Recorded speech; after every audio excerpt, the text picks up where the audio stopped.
ಪುರಿ ಜಗನ್ನಾಥ ದೇವಾಲಯದ ನಿಧಿಯನ್ನ ಕಾಪಾಡ್ತಾ ಇದೆ ಏಳೆಡೆ ಸರ್ಪ. ಪುರಿ ಜಗನ್ನಾಥ ದೇಗುಲದ ನಿಧಿಯ ಸುತ್ತ ಸರ್ಪ ಕೋಟೆ ಇದೆಯಾ? ಅಪಾರ ಚಿನ್ನ ಹೊಂದಿರುವ ಖಜಾನೆಗೆ ಕಾಳಿಂಗ ಸರ್ಪದ ಕಾವಲಿದೆಯಾ? ಸದ್ಯ ಇದೊಂದು ಪ್ರಶ್ನೆ ಈಗ ಒಡಿಶಾದಲ್ಲಿ ಪುರಿ ಜಗನ್ನಾಥ ದೇವಾಲಯದಲ್ಲಿ ಸಂಚಲನವನ್ನೇ ಸೃಷ್ಟಿಸಿದೆ. 48 ವರ್ಷಗಳ ನಂತರ ಪುರಿ ಜಗನ್ನಾಥ ದೇವಾಲಯದಲ್ಲಿನ ಭಂಡಾರದ ಲೆಕ್ಕ ಹಾಕೋದಕ್ಕೆ ಹೊರಟಿದೆ ಮೋದಿ ಸರ್ಕಾರ, ಅಲ್ಲಿನ ಬಿಜೆಪಿ ಸರ್ಕಾರ. ಇದೀಗ ಸರ್ಪ ದೋಷ ಕಾಡ್ತಾಗಿದೆ. ಯಾವಾಗ ಪುರಿ ಜಗನ್ನಾಥ ದೇವಾಲಯದ ಆ ನಿಧಿಯ ಕೋಣೆಯನ್ನ ಓಪನ್ ಮಾಡ್ತೀವಿ ಅಂದಿದ್ದಕ್ಕೇನೆ 444 ಮಂದಿ ಕಾಲ್ತುಳಿತಕ್ಕೆ ಒಳಗಾಗಿದ್ರು. 30ಕ್ಕೂ ಹೆಚ್ಚು ಮಂದಿ ಸಾವಿಗೀಡಾಗಿದ್ರು. ಹಾಗಾದ್ರೆ ಏನಿದು ಪುರಿ ಜಗನ್ನಾಥ ದೇವಾಲಯದಲ್ಲಿನ ರತ್ನ ಭಂಡಾರದ ಖಜಾನೆ ರಹಸ್ಯ?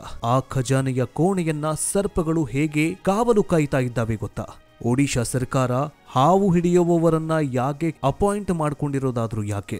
ಈ ಎಲ್ಲ ಪ್ರಶ್ನೆಗಳಿಗೆ ಇವತ್ತಿನ ವಿಡಿಯೋದಲ್ಲಿ ಸರಳವಾಗಿ ಉತ್ತರ ಕೊಡ್ತೀವಿ. ವಿಡಿಯೋವನ್ನ ಶುರು ಮಾಡೋದಕ್ಕಿಂತ ಮುಂಚೆ ಪುರಿ ಜಗನ್ನಾಥ ದೇವಾಲಯದ ಬಗ್ಗೆ ನಿಮಗೇನನ್ಸುತ್ತೆ ಕಮೆಂಟ್ ಮೂಲಕ ತಿಳಿಸಿ. ಬನ್ನಿ ವಿಡಿಯೋವನ್ನ ಶುರು ಮಾಡೋಣ. ಓಂ ನಮಃ ಶಿವಾಯ. ರಾಶಿ ರಾಶಿ ಬಂಗಾರ, ಕಲ್ಪನೆಗೂ ಮೀರಿದ ಚಿನ್ನ, ಊಹಿಸಲು ಸಾಧ್ಯವಾಗದಷ್ಟು ಸುವರ್ಣ, ಲೆಕ್ಕ ಕೂಡ ಹಾಕೋದಕ್ಕೆ ಸಾಧ್ಯವಾಗದಷ್ಟು ಸುವರ್ಣ, ನಂಬಲು ಸಾಧ್ಯವಾಗದಷ್ಟು ಸುವರ್ಣ ಚಿನ್ನ, 4 ಅಡಿ ಎತ್ತರ, 3 ಅಡಿ ಎತ್ತರದ ಚಿನ್ನದ ವಿಗ್ರಹಗಳು, 18 ಅಡಿ ಉದ್ದದ ಬಂಗಾರದ ಸರಪಳಿ, ಕರ್ಟನ್, ಇನ್ನೇನೇನು. ಇಲ್ಲಿ ಬಂಗಾರ ವಜ್ರ ವೈಢೂರ್ಯಕ್ಕೆ ಕವಡೆ ಕಾಸಿನ ಕಿಮ್ಮತ್ತೇ ಇಲ್ಲ. ಇದೊಂದು ಜಾಗದಲ್ಲಿ ಚಿನ್ನಕ್ಕೆ ಕಿಮ್ಮತ್ತೇ ಇಲ್ಲ. ಇಲ್ಲಿರುವ ಬಂಗಾರಕ್ಕೆ ನಿಖರ ಬೆಲೆ ಕಟ್ಟಲು ಎಂದಿಗೂ ಯಾರಿಂದಲೂ ಸಾಧ್ಯವಾಗಿಲ್ಲ. ಯಾಕಂದ್ರೆ ಇಲ್ಲಿ ಅಪಾರ ಚಿನ್ನವಿದೆ, ಅಪರಿಮಿತ ಹೊನ್ನಿದೆ. ಹೀಗೆ ಕೋಟಿ ಟನ್ ಗಟ್ಟಲೆ ಇರುವಂತಹ ಚಿನ್ನ ವಜ್ರ ವೈಢೂರ್ಯದ ಖಜಾನೆ ಎಲ್ಲಿದೆ ಗೊತ್ತಾ? ಇದುವೇ ಒಡಿಶಾದಲ್ಲಿ. ನಿಧಿ ಇರುವ ಕೊಠಡಿಯನ್ನ ಓಪನ್ ಮಾಡೋದಕ್ಕೆ ಸರ್ಕಾರ ನಿರ್ಧಾರ ಮಾಡಿದೆ.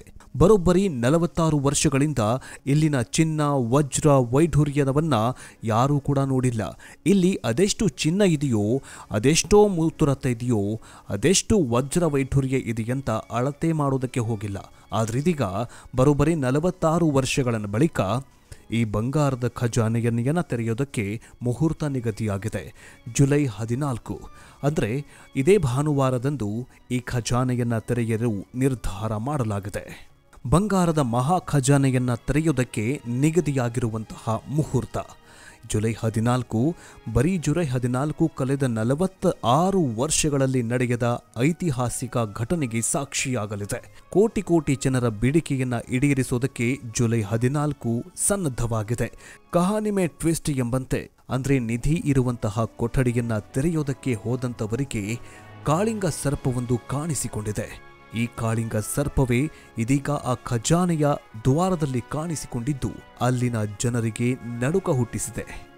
ಕಲಿಯುಗದಲ್ಲಿ ಪಾಪ ಎಷ್ಟಾಗಿದೆ ಎನ್ನುವುದಕ್ಕೆ ಈ ವರ್ಷವೂ ನಡೆದ ಪುರಿ ಜಗನ್ನಾಥ ರಥೋತ್ಸವವೇ ಕಾರಣ.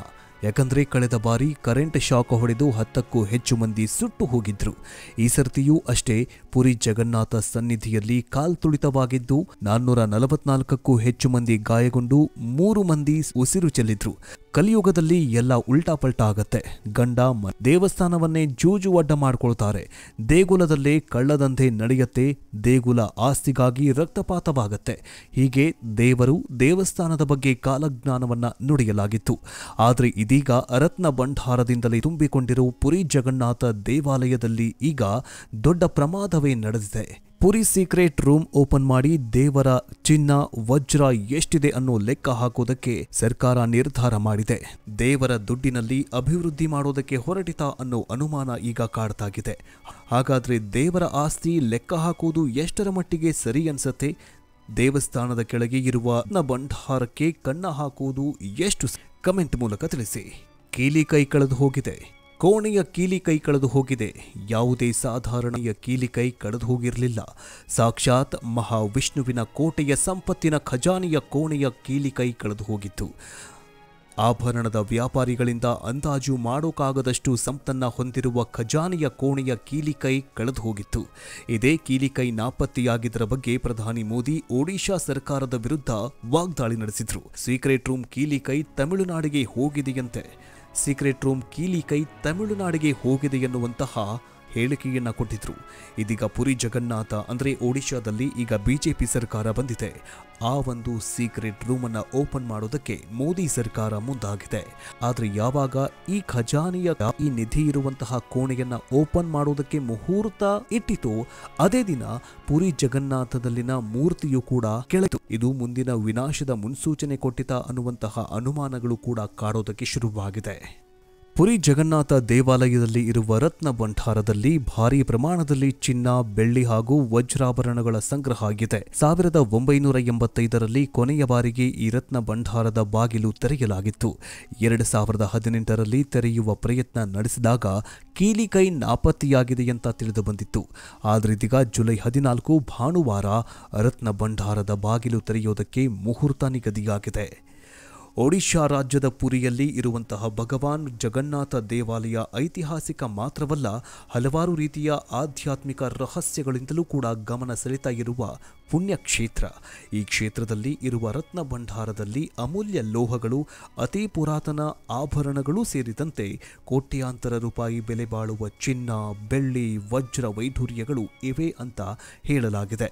ಹಲವು ದಶಕಗಳಿಂದ ಬಾಗಿಲು ಮುಚ್ಚಲಾಗಿರುವ ಈ ರತ್ನ ಭಂಡಾರದ ಬಾಗಿಲು ತೆಗೆಯುವುದಕ್ಕೆ ಇದೀಗ ಕ್ಷಣಗಣನೆ ಆರಂಭವಾಗಿದೆ. ಕೆಲವು ಮೂಲಗಳ ಪ್ರಕಾರ 1985ರಲ್ಲಿ ಪುರಿ ಜಗನ್ನಾಥ ದೇವಾಲಯದ ರತ್ನ ಭಂಡಾರದ ಬಾಗಿಲನ್ನ ಕೊನೆಯ ಬಾರಿಗೆ ತೆರೆಯಲಾಗಿತ್ತು. ಅಂದಿನಿಂದ ಇಂದಿನವರೆಗೂ ಈ ದೇಗುಲದ ಬಾಗಿಲು ತೆರೆದಿಲ್ಲ. ಆದರೆ ಇದೀಗ ಸರಿಸುಮಾರು 4 ದಶಕಗಳ ಬಳಿಕ ಈ ರತ್ನ ಭಂಡಾರದ ಬಾಗಿಲನ್ನ ತೆರೆಯುವುದಕ್ಕೆ ತೀರ್ಮಾನಿಸಲಾಗಿದ್ದು, ಜುಲೈ 14ರಂದು ರತ್ನ ಭಂಡಾರದ ಬಾಗಿಲನ್ನ ತೆರೆಯುವ ಮುಹೂರ್ತ ನಿಗದಿಯಾಗಿದೆ. ಹಾಗಾದ್ರೆ ಏನಿದು ರತ್ನ ಭಂಡಾರ? ದೇಶದ ಪೂರ್ವ ಕರಾವಳಿಯಲ್ಲಿರುವ ಶತಶತಮಾನಗಳ ಹಿಂದಿನ ಈ ದೇವಾಲಯಕ್ಕೆ ಭಕ್ತರು, ರಾಜವಂಶಸ್ಥರು ನೀಡಿರುವ ಬೆಲೆ ಬಾಳುವ ವಸ್ತುಗಳನ್ನು 2 ಖಜಾನೆಯಲ್ಲಿ ಇಡಲಾಗಿದೆ. ಈ ಭಂಡಾರದಲ್ಲಿ ಭಗವಾನ್ ಜಗನ್ನಾಥ, ಭಗವಾನ್ ಬಲಭದ್ರ ಮತ್ತು ಸುಭದ್ರಾ ದೇವತೆಯ ಅಮೂಲ್ಯ ಆಭರಣಗಳು ಇಡಲಾಗಿದೆ. ಮೊದಲಿನ ಖಜಾನೆಯಲ್ಲಿರುವ ಆಭರಣಗಳನ್ನು ವಾರ್ಷಿಕ ಜಗನ್ನಾಥ ರಥೋತ್ಸವ ಮತ್ತು ಪ್ರಮುಖ ಆಚರಣೆಯ ವೇಳೆ ತೆಗೆದು ದೇವರಿಗೆ ತೊಡಿಸುವ ಪದ್ಧತಿ ಇದೆ. ಆದರೆ 2ನೇ ಖಜಾನೆಯಲ್ಲಿರುವ ವಜ್ರ ವೈಢೂರ್ಯಗಳನ್ನು ಕೊನೆಯ ಬಾರಿಗೆ ತೆಗೆದಿದ್ದೇ ಜುಲೈ 1985ರಲ್ಲಿ. ಕಳೆದ ಬಾರಿ ತೆರೆಯಲಾದ ಭಂಡಾರದಲ್ಲಿ 12,500 ರತ್ನಖಚಿತ ಚಿನ್ನದ ಆಭರಣ ಹಾಗೂ 22,000 ತುಂಡು ಬೆಳ್ಳಿ ಇತ್ತು. 2018ರಲ್ಲಿ ಇದರ ತನಿಖೆ ನಡೆಸುವಂತೆ ನ್ಯಾಯಾಲಯ ಭಾರತದ ಪುರಾತತ್ವ ಇಲಾಖೆಗೆ ಆದೇಶಿಸಿದ್ದಾಗ ನಿಧಿ ಇರುವಂತಹ ಕೋಣೆಯ ಬೇಗದ ಕೈಯೇ ಕಾಣೆಯಾಗಿತ್ತು. 2011ರಲ್ಲಿ ಕೇರಳದ ಅನಂತ ಪದ್ಮನಾಭ ಸ್ವಾಮಿ ದೇವಸ್ಥಾನದಲ್ಲಿ ಇದೇ ಮಾದರಿಯಲ್ಲಿ 5 ಅಡಿ ಆಳದ ನೆಲಮಳಿಗೆಯಲ್ಲಿ ಹುದುಕಿ ಹೋಗಿದ್ದ 1 ಲಕ್ಷ ಕೋಟಿ ಮೌಲ್ಯದ ಆಭರಣ ಇರುವ ಖಜಾನೆ ಪತ್ತೆಯಾಗಿತ್ತು. ಅದಾದ ನಂತರ ಕೇರಳದಲ್ಲಿ ದೊಡ್ಡ ಪ್ರವಾಹವೇ ಸೃಷ್ಟಿಯಾಗಿತ್ತು. ಮಹಾಪ್ರಳಯವೇ ಕಂಡುಬಂದಿತ್ತು. ಇಡೀ ಕೇರಳ ರಾಜ್ಯವೇ ಸತ್ಯಾನಾಶವಾಗಿ ಹೋಗಿತ್ತು. ಆದರೆ ಇದೀಗ ಇದೇ ಮಾದರಿಯಂತೆ ಪುರಿ ಜಗನ್ನಾಥ ದೇವಾಲಯದ ಆ ಸೀಕ್ರೆಟ್ ರೂಮ್ ಅನ್ನು ಓಪನ್ ಮಾಡುವುದಕ್ಕೆ ಮೋದಿ ಸರ್ಕಾರ ಮುಂದೆ ಹೊರಟಿದೆ.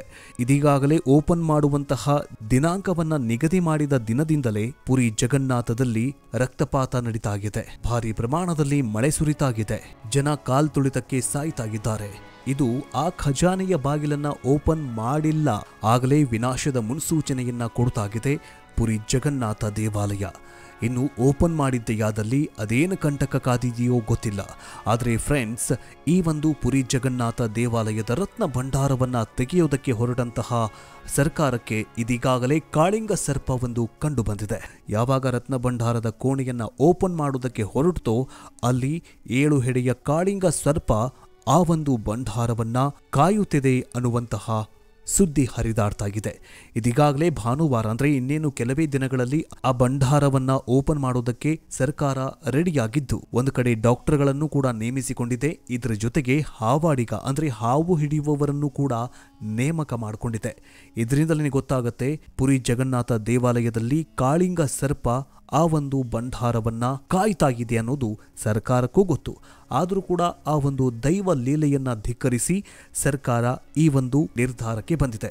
ಈ ನಿರ್ಧಾರದ ಬಗ್ಗೆ ನಿಮಗೇನನ್ಸುತ್ತೆ ಕಮೆಂಟ್ ಮೂಲಕ ತಿಳಿಸಿ. ಮುಂದಿನ ವಿಡಿಯೋದಲ್ಲಿ ಈ ಪುರಿ ಜಗನ್ನಾಥ ದೇವಾಲಯದ ಬಗ್ಗೆ ಇನ್ನಷ್ಟು ಅಪ್ಡೇಟ್ಸ್ನೊಂದಿಗೆ ಮುಂದೆ ಹಾಜರಾಗೋಣ. ಮುಂದಿನ ವಿಡಿಯೋದಲ್ಲಿ ಸಿಗೋಣ. ಜೈ ಹಿಂದ್, ಜೈ ಕರ್ನಾಟಕ.